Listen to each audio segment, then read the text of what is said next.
to Mr. Riaz Ahmed, who ably led the panellists before, and to B-Scan. I really have learned a lot today. I think it's been a celebration, but an eye-opener.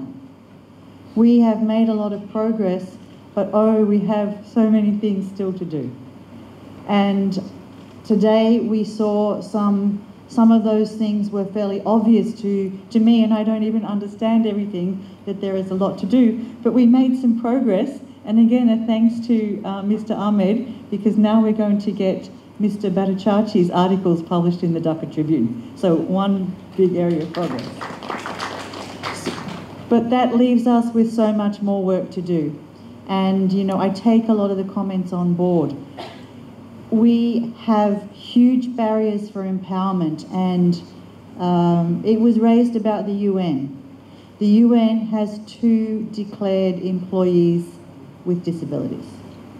I believe we have something like 3,000 staff. Only 2 have declared that they have disabilities.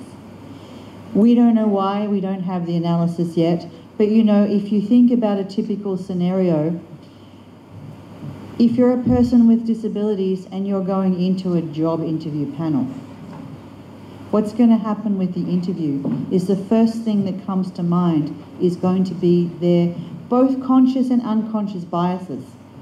They're going to look at that person and they're going to say, can they do the job? So first thing they're going to say is they're going to doubt your ability. And you're already at a disadvantage before you even sat down and opened your mouth to answer the questions.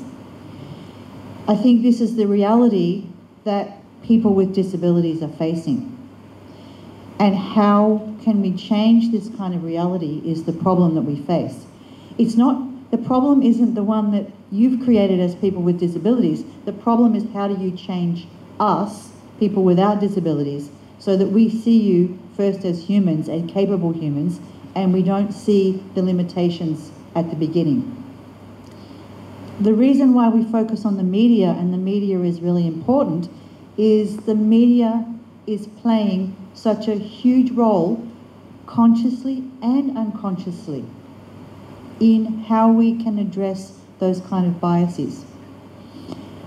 I haven't read the research report that Shamashji has done, but this is a start to giving us some data. Unfortunately, most of it's in Bangla in the report, so I can't read it all yet. But this is a start to giving us some information about where some of the points that we can address are. You know, I would be really interested to know, and I believe one of the speakers actually was talking about experts on disability, or people with disability as experts, and how do you access them to represent them in the media.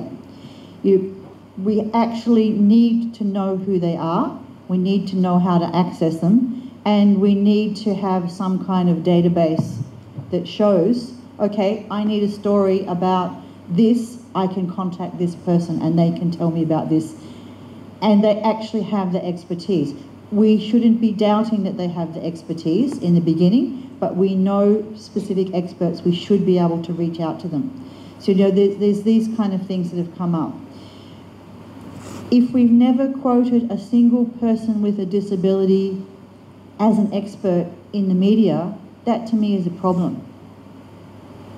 We should actually be recognising that expertise.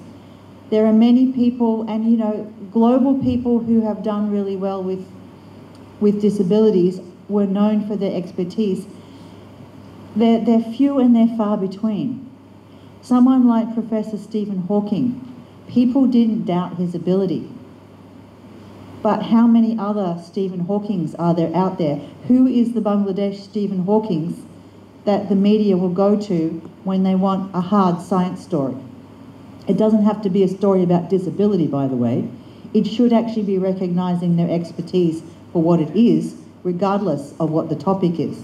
There are people who have disabilities who are experts in everything from things like nuclear physics to music and literature.